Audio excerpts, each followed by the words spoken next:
오늘 가정의 달 어버이 주일을 맞이해서 하나님의 크신 은총과 축복이 여러분들에게 함께 하시기를 주님의 이름으로 축원을 합니다.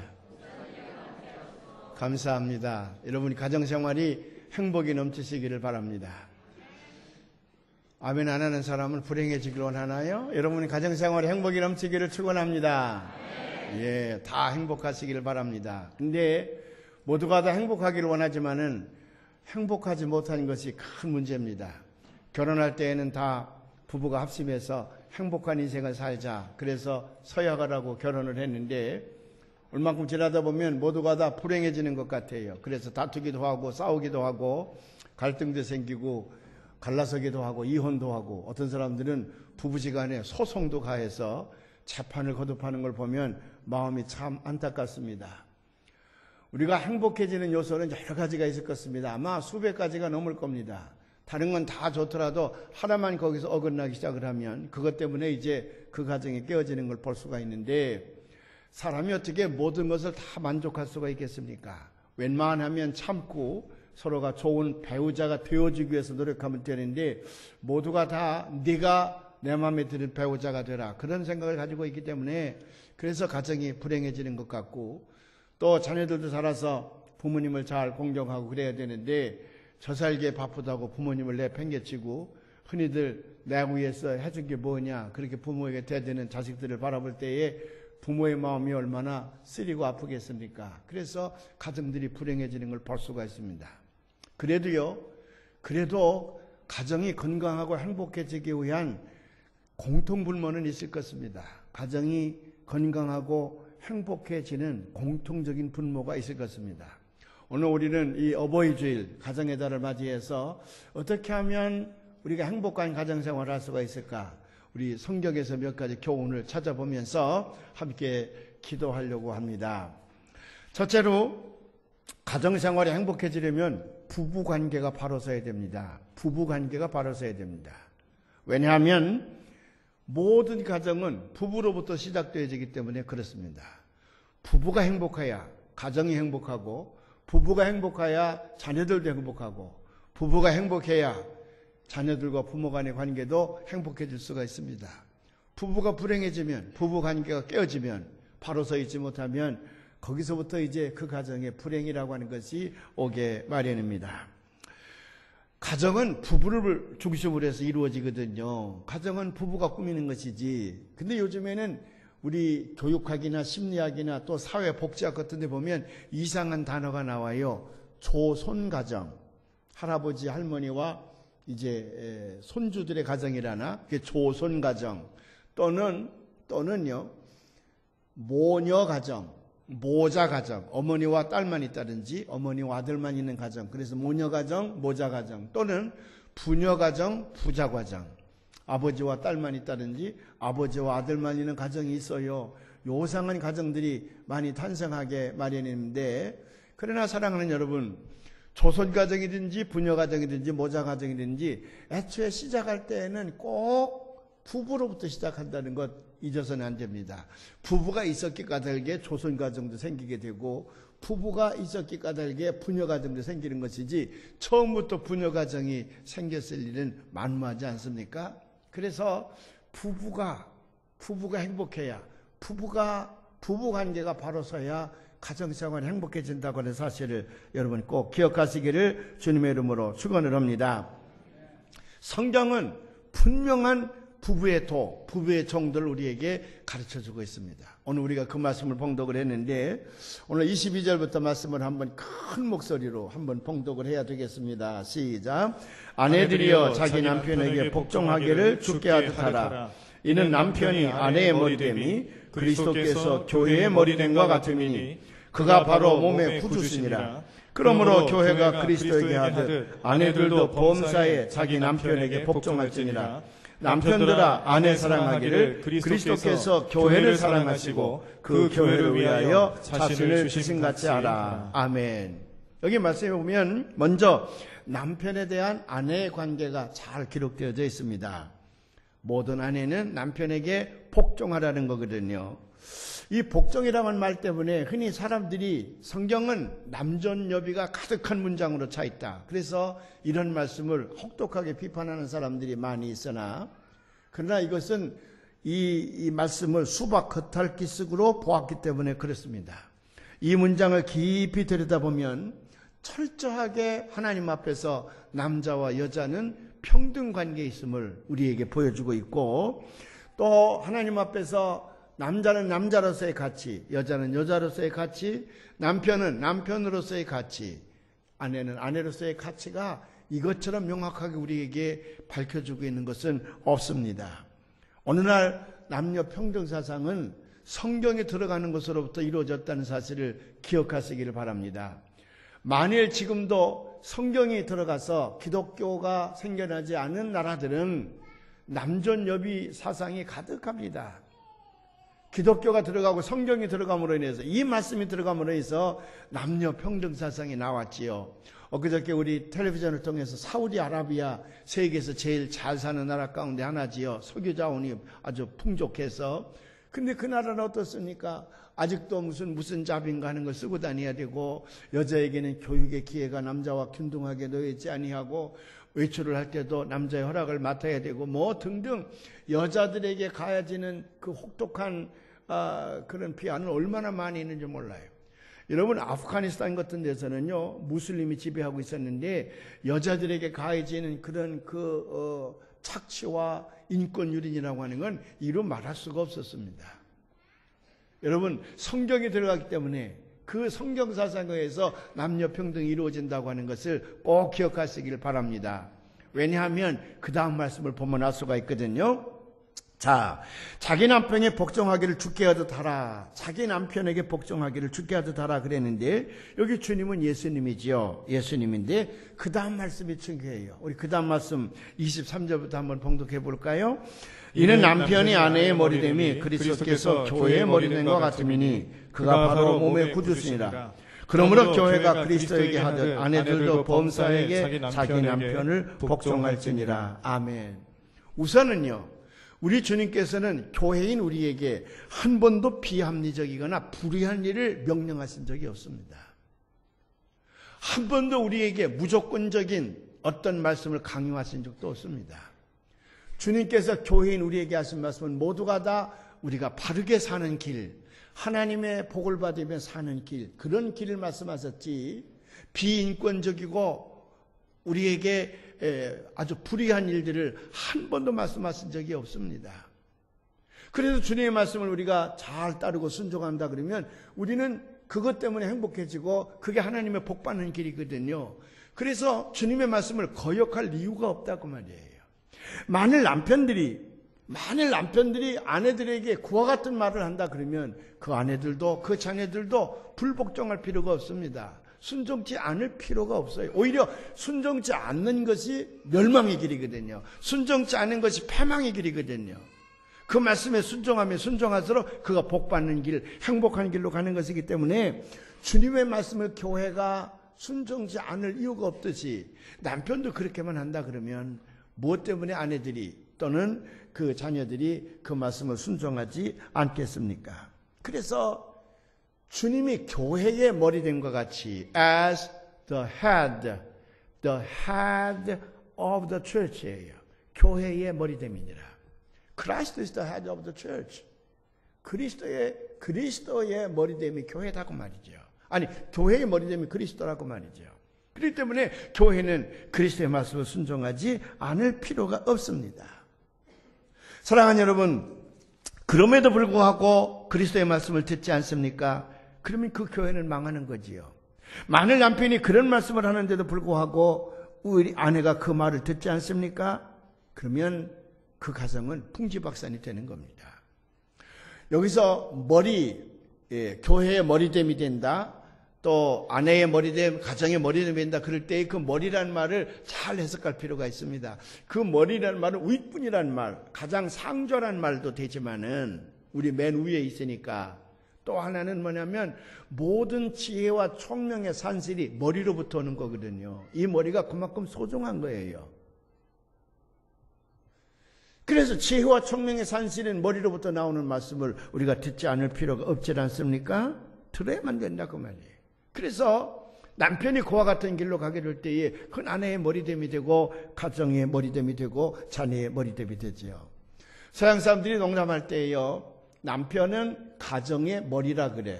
the head of family라 그래요. 가정의 머리라. 그래서 굉장히 우쭐대지만은 아내는 뭐냐 그러면 아내는 the neck of family라 그래요. 가정의 목이라 그래요. 머리가 제 머리 요도방정을 떨어도 목이 가야 움직여지지, 목이 가만히 있는데 머리가 제멋대로 갈 수가 없다고 말이지. 재미있는 농담이지요. 그래서 가정은 여자가 주장하는 대로 가지.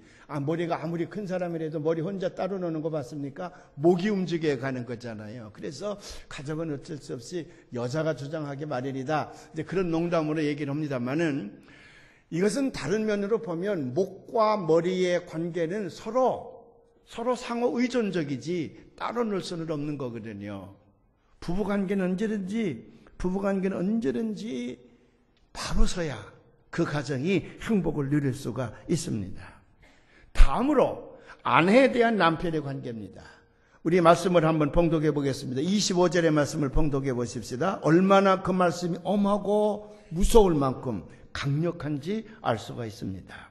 남편들아 아내 사랑하기를 그리스도께서 교회를 사랑하시고 그 교회를 위하여 자신을 주신같이 하라. 남편들아 아내 사랑하기를 그리스도께서 교회를 사랑하듯 하라. 그리스도께서 교회를 어떻게 사랑했느냐 그러면, 교회는 사람을 가리키는 거다. 하나님의 백성들이 모여있는 공동체가 교회이지, 교회는 이 건물을 의미하지 않는다 그랬죠. Assembly of God. 사람의 공동체, 우리를 가리키는 겁니다. 그리스도께서 우리를 사랑하듯. 어떻게 사랑하셨는데요? 그리스도께서 교회를 어떻게 사랑하는데요? 자기 자신을 주신같이 하라. 생명을 바치셨다고 말이에요. 근데 예수님께서 생명을 바치신 교회, 우리는 누구냐? 그만큼 생명을 내놓고도 받을 만큼 그렇게 아주 귀한 값이 있는 아주 보배로운 보물이냐? 아니잖아요. 거기 교회는 죄로 말미암아 멸망에 갈 패망의 자식들입니다. 거기 교회는 이미 하나님으로부터 심판을 통하여 지옥 갈 사람들이에요. 전혀 구원의 가치가 없는 사람들입니다. 그런데 예수님께서는 그런 교회를 구원해 내시기 위하여 자기 목숨을 내놓으셨다는 거거든요. 여기 속죄의 행위 가운데에 이런 속죄의 행위는 예수 그리스도밖에는 지구 역사상에 있어 본 적이 없다는 거예요. 하늘 보좌를 버리시고 이 땅 오신 예수님께서는 죄로 말미암아 패망에 이를 수밖에 우리를 구원해 주시기 위하여 우리의 죄값을 예수님께서 생명으로 대신 갚아주셨다는 거거든요. 그렇게 주님께서 우리를 사랑하셨는데, 남편들아 아내를 그렇게 사랑하라는 거예요. 아내가 이쁘고 부잣집 딸이고 교육을 많이 받고 아내가 너무 멋지고 정말 귀한 존재이기 때문에 그래서 내 생명을 바치고 그 아내를 사랑하라, 그런 얘기가 아니에요. 때로는 저 고멜처럼요. 아내가 형편없는 존재, 형편없는 인물이야. 아내가 볼품없어. 아무런 가치가 없어. 아주 흠투성이야. 그럼에도 불구하고 자기 목숨을 내놓고 그 아내를 구할 수 있는 사람만이 나는 아내를 사랑한다고 얘기할 자격이 있다고 말이거든요. 이게 대단한 속죄의 은총입니다. 만일 남편이 아내를 위해서 그렇게 한다 그러면 그 아내가 어찌 남편의 말을 순종하지 않겠습니까? 남편이 아내를 위해서 그렇게 한다 그러면 어찌 자녀들이 그것을 보고 아버지의 말씀에 순종하지 않을 수가 있겠습니까? 근데 요즘에 이혼하는 걸 보면요, 뭐 성격이 안 맞는다나, 제가 잊어버리지 않은 건 어떤 집 치약 때문에 싸우다 이혼하는 거 봤어요. 그 남편은 올가나이저예요. 그 상당히 그 조직적이고 세심한 사람입니다. 그래서 치약을 쓸 때 뒤로부터 꼭꼭 짜서 써요. 근데 아내는 조금 그걸 크레이지라 그랬는데 조금 좀 이렇게 터프해요. 그래서 치약을 가운데서 꾹 눌러 쓰거든요. 그 다음날 아침에 남편이 가보면 어제 잘 자기가 해놨는데 또 가운데가 꾹 눌러가지고 찌그러져 있고, 그러니까 그것 때문에 여보 왜 치약을 이렇게 쓰느냐, 그까지 그 치약 그렇게 쓰면 어떠냐, 그거 가지고 싸우다가 성격 안 맞는다고 이혼하더라고.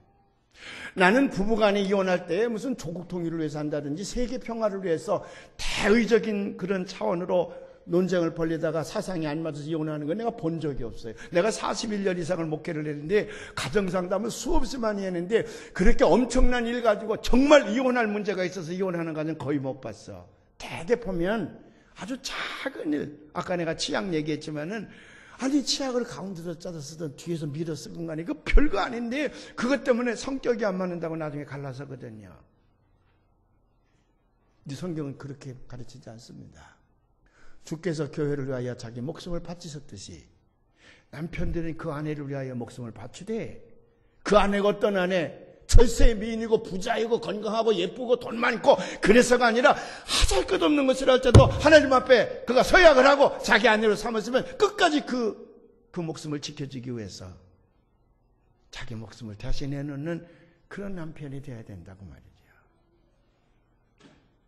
가끔 가다가 어떤 등신 같은 남편들이요, 술 잔뜩 처먹고 와서 부인에게 엉뚱한 얘기하고 못된 짓 많이 하면서 부인이 조금 뭐라 그러면 성경에 가르치기를 남편에게 복종하라 그랬는데 복종하지 않느냐고 그렇게 떠들어대는 남편이 있다 그러면 그 남편은 정말 의자 들고 2, 3일은 벌을 쏘고 있어야 됩니다.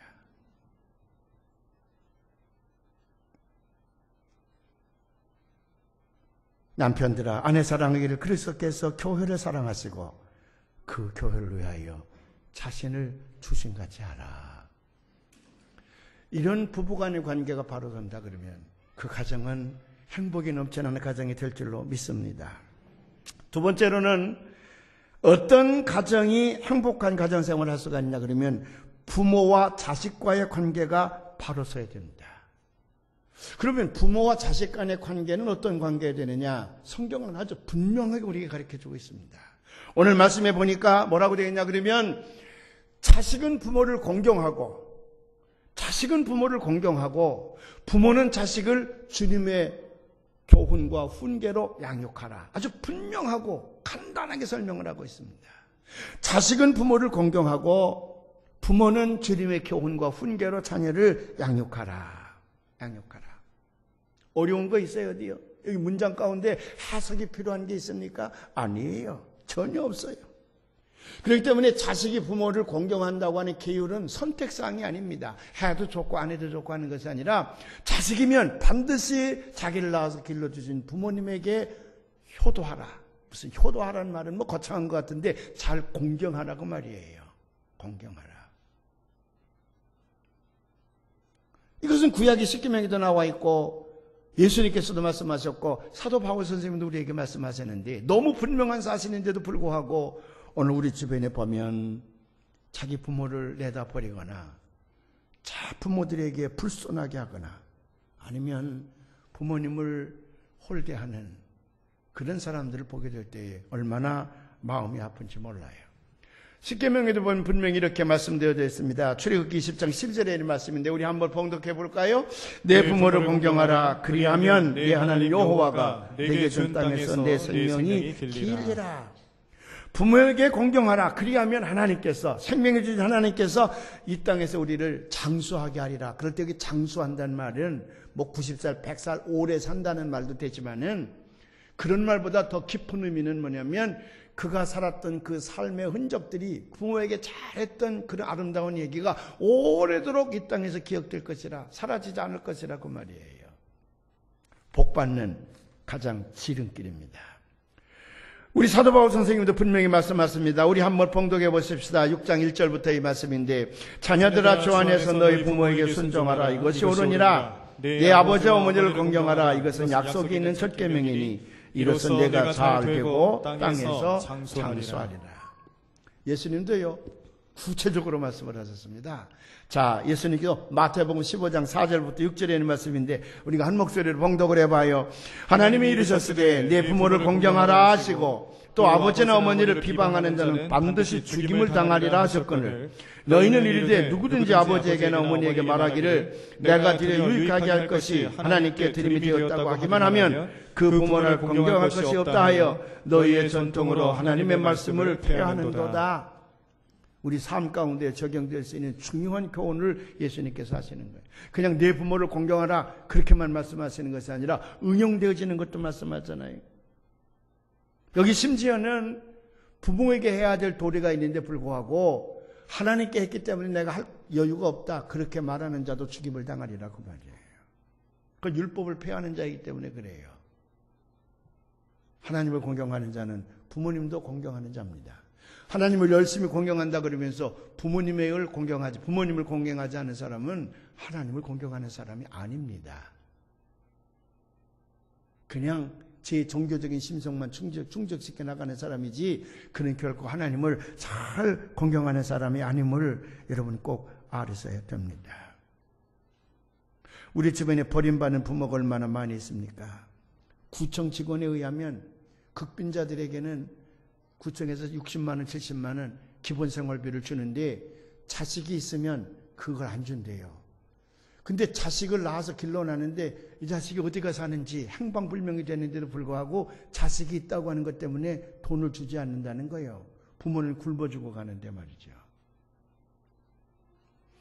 이런 사회 제도의 모순도 있으나 어떻게 그렇게 되도록 자식들이 부모를 돌보지 않느냐.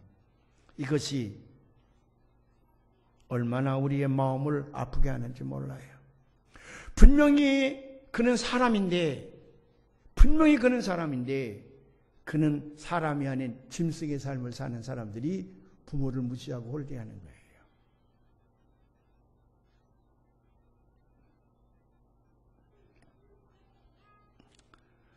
제가 여러분들에게 고백할 죄가 있는데 참 많습니다. 참 많은데요.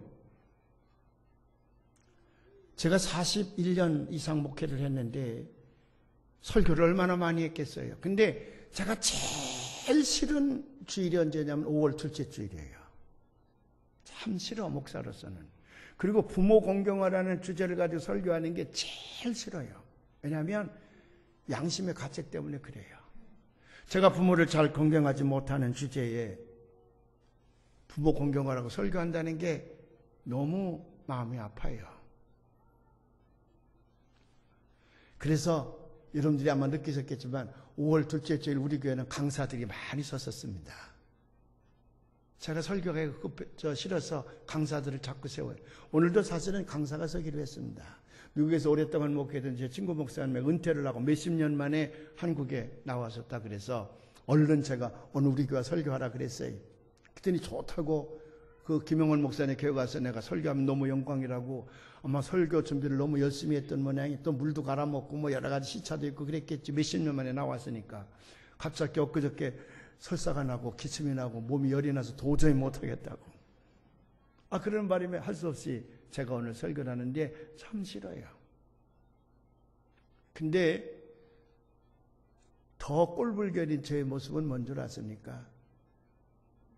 어떤 목사님 가운데에 부모에게 못되게 하는 근데 그 목사님마다도 사모님이 부모에게 못되게 하는 걸 봤는데 그 부모에게 못되게 하는 목사님이 부모님 주일날 설교하는데요. 제가 이렇게 듣고 있는데 뭐라고 얘기하냐 그러면 여러분 부모를 공경해야 됩니다. 뭐 그렇게 설교를 하더라고 큰 소리로. 근데 그 얘기를 듣는 순간에 제 속에서부터 피가 막 끓어올라. 너희 이놈의 자식 너희 부모한테는 못되게 하고 남들 보고 이놈만 내가 부모에게 잘 공경하라 그래. 이놈아 이상하게 제가 막 내가 의도적이 아닌데도 자연적으로 막 피가 끓어올라요. 근데 저 깊은 내 속으로부터 무슨 얘기가 들려오냐 그러면 너는 이놈아 지금 어떻게 하고 있는데 그런 얘기를 들을 때 네가 피가 끓냐 그 말이야. 똥 묻은 개가 겨 묻은 개를 나무란다는 말 있잖아요. 성경에 그런 얘기 혹시 읽어보셨습니까? 제 눈 속엔 들보가 들어있는데 남의 눈 속에 있는 티를 보고 비판하는 자의 모습을 예수님께서 말씀하신 적이 있는데 여러분 성경에도 그런 얘기가 있던가요?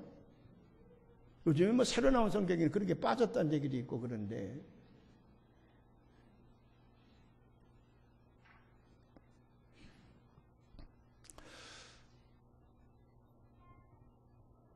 고향에는 제 친구 장로가요.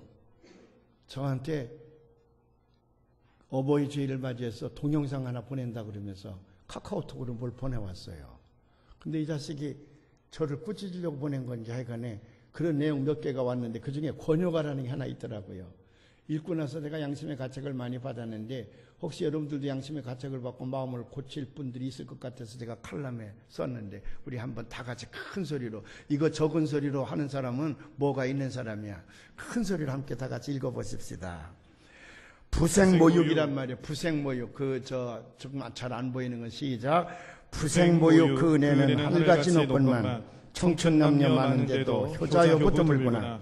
출가하는 딸아이는 시부모를 싫어하고 장가드는 아들네는 살림나기 바쁘도다.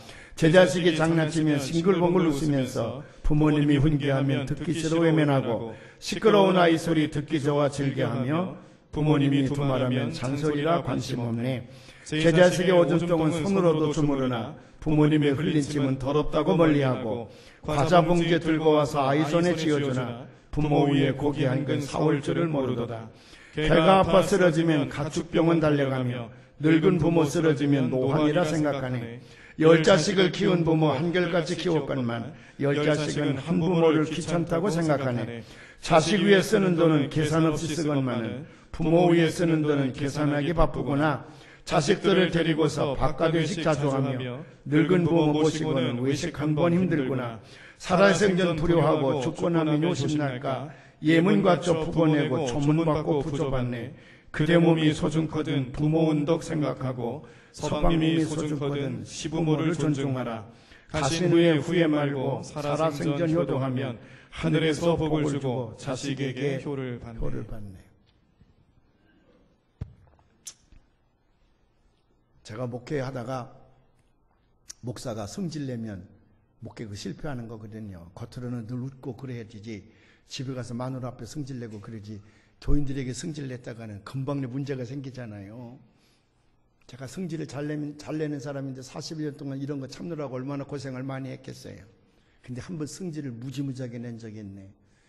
제가 미국에서 이제 교회를 개척하고 이제 교회를 섬기는데 뭐 한 명을 데리고 교회를 개척했으니까 그 2명, 3명 전도하느라고 뭐 교인들 보고 전도하라고 할 수가 없어요. 제가 나가서 매일 전도를 했습니다. 전도지를 들고 나가서 시어스라든지 K마트 이런 백화점에 가서 이제 계속 전도지를 돌리고 그래서 교인들이 모여들기 시작을 하는데 그게 이제 30명이 되고 50명이 되고 100명이 되고 그랬는데 할머니 한 분이 교회를 나와서 80대 할머니. 근데 한국에서도 교회를 다니셨대요.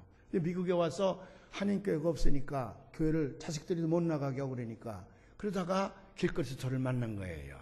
그래 이제 한국교회에서 오신 목사님이라 그러니까 눈물을 철철 흘리고 교회를 다니시는데 그 딸이 셋이 있는데 주일날 늦게까지 펑펑 처질러 자면서 한 번도 저희 어머니를 교회에 모시고 오지 않아요.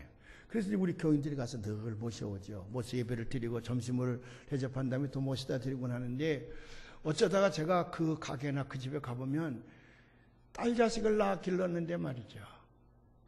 저를 낳아서 기르는 그 어머니에게 그렇게 못되게 할 수가 없어.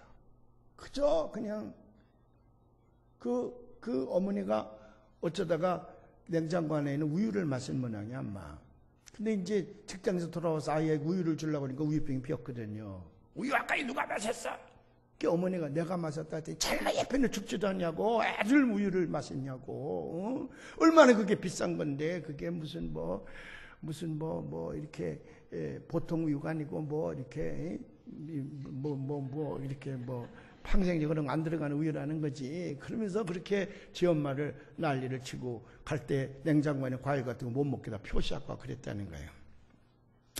정말 제가 봐도 참 못되게 봅니다. 근데 이제 아이들이 다 출근한 다음에 혼자 샤워장에 샤워를 하시다가 그만 넘어지셔서 그 물에 익사하셨어. 그 베스탑에서 물에 익사하셔서 돌아가셨어요. 그래 이제 교회가 장례식을 하는데 미국엔 우리나라랑 달리 이제 우리는 늘 영안실을 마련해놓고 조문교육을 받지 않아서 거기는 안 받습니다. 안 받고는 이제 한 이틀 지난 다음에 뷰잉 아워라 그래서 뷰잉 아워. 우리 귀로 얘기하면 보는 시간이지만 마지막 작별하는 시간이죠. 고인과. 그걸 신문에다 광고를 내면 아는 사람들이 와서 그 시간에 뭐 오늘 수요일 날 오후 6시부터 8시까지 뷰잉 아워라 그러면 그때 사람들이 와서 그걸 보고 예배를 보고 그러는 마지막 이별의 순간이지요.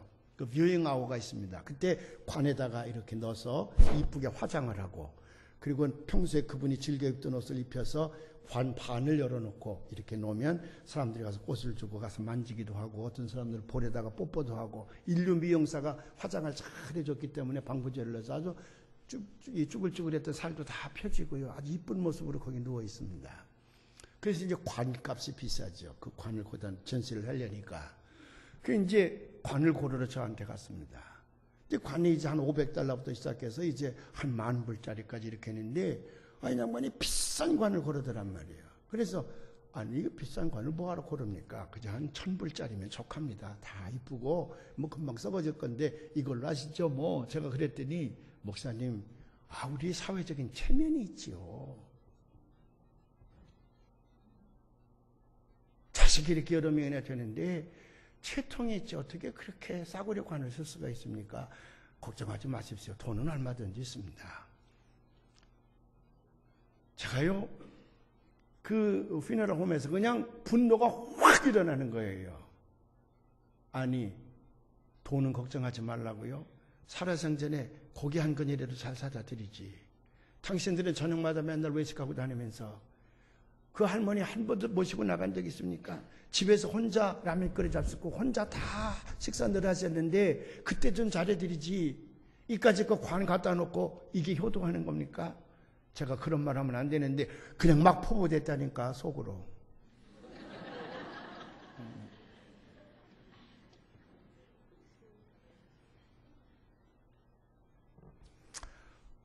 요즘에는 내가 고아로구나 그런 생각을 많이 합니다. 왜냐하면 우리 어머님이 너무 고생하면서 우리 7남매를 길러셨기 때문에 또 우리 아이들 기르느라 고생을 많이 하셔서 우리 집에 좋은 일이 있으면 맨 먼저 어머니에게 제가 자랑을 합니다. 그리고 어머님이 그렇게 좋아하세요. 그래서 뭐 전화로 불이 나게 하죠. 어머니 저 성렬이가 이제 손주인데 제 이제 큰 놈인데 성렬이가 이번에 딸을 낳았대요. 너무 이뻐요. 성렬이가 이번에 의사시험에 합격했대요. 성렬이가 이번에 상을 받았대요. 성렬이가 이번에 무슨 학교에 가서 무슨 뭐를 발표했는데 뭐 인정을 어머니가 그런 거 알 바가 뭐예요. 시골에서 학교 문 앞에도 안 가본 분인데 의료학교에 가서 손주가 무슨 발표했다는 걸 그분이 알아서 뭐 하겠습니까? 뭘 알겠습니까? 그래도 제가 그런 일이 있을 때마다 전화를 걸어서 말씀을 드리는 거예요. 어머니 어느 장로님이 고기를 사가지고 너무 맛있어요. 제가 어머니 갖다 드리려고요. 기다리세요. 어느 집사님이 과일을 사오는데 너무 맛있어요. 그럼 우리 어머님이 그렇게 좋았어요. 근데 요즘엔 누가 맛있는 과일을 저희 집에 가져와도요. 누구니 보고 있다가 누구한테 자랑을 하지? 그전 같으면 얼른 어머니께 전화 걸어서 여기 정말 맛있는 과일을 하는데 이번에 보내드릴게요. 우리 둘째 아이가 성인데 아이를 갖지 못해서 오랫동안 고생을 많이 했습니다. 그러다 이번에 둘째 임신을 41살에 했는데 제가 그 얘기 듣고 너무 기뻤어요. 저도 모르는 사이에 얼른 수화기를 들어서 어머니 남발을 돌렸습니다. 어머니 성애가 임신을 했대요. 그걸 알려드리려고 수화기를 들어서 찍으려고 하는 게 어머니 안 계시잖아요. 수화기를 내려놓고 자랑할 데가 없어. 자랑할 데가 없어.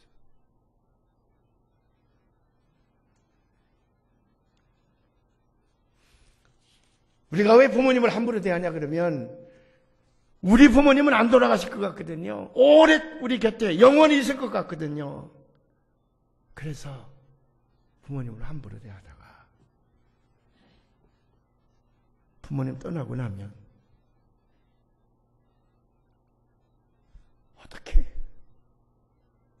어떻게 부모님에게 포상해 드릴 길이 없어. 이 불효자식은요 회개하고 나면 그 회개하고 났을 때 어떤 열매를 거둘 수가 없어.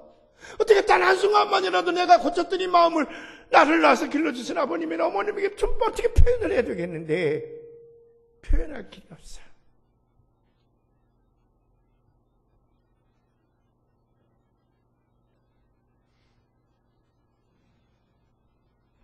자식을 낳아서 기른다고 하는 게 이게 보통 어려운 일이 아니거든요.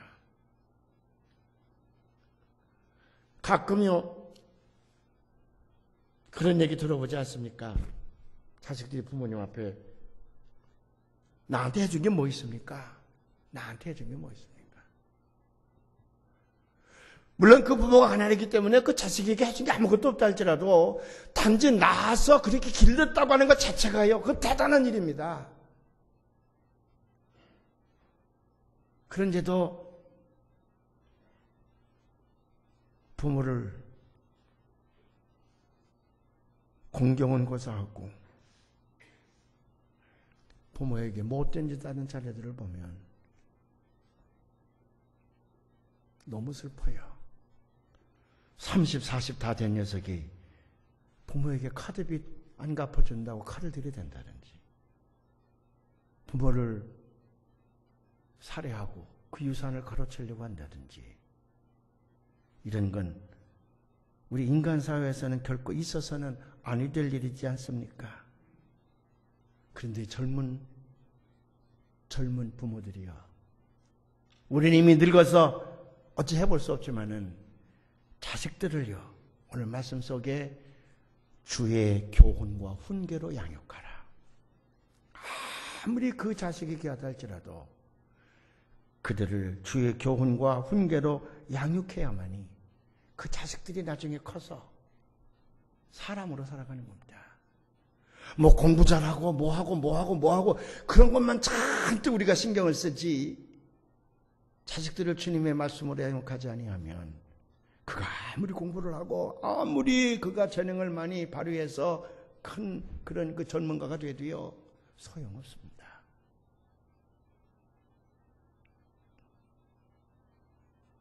마지막으로 가정생활이 행복하려면 하나님과의 관계가 바로 서야 됩니다. 창세기에 보면 하나님께서 인간을 하나님의 형상대로 만들었다. 그 형상이란 말이 form이란 말이 아니고 이미지란 말이라 그랬잖아요. 그 이미지란 말은 모양이 같다는 게 아니라 그 품격이 같다는 얘기거든요. 품격. 그 품격은 다른 말로 표현하면 사랑입니다. 하나님은 사랑이시기 때문에, 본체가 사랑이시기 때문에 우주 만물을 다 만들어 놓으시고 하나님과의 사랑의 관계를 맺고 싶어 하셨습니다. 그래서 그런 대상을 하나 만들기 위하여 인간을 만드셨어. 그래서 그 인간으로 하여금 온 우주 만물을 다스리게 하고 하나님과 더불어 사랑의 관계를 유지하게 했습니다. 그게 인간을 만드신 목적이에요. 이사야 43장에 있는 말씀 우리 한번 봉독해 볼까요? 43장 21절에 있는 말씀인데 이 백성은 내가 나를 위하여 지었나니 나를 찬송하게 하려 함이니라. 여기 찬송이란 말은 프레이즈란 말인데 프레이즈란 말은 무슨 말이냐면 경배한다는 말이에요. 서로 사랑한다는 말이야. 어떻게 사랑하느냐? 마가복음 12장 28절부터 30절에 우리 예수님께서 잘 설명을 해주셨는데 한번 다 같이 봉독해 보십시다.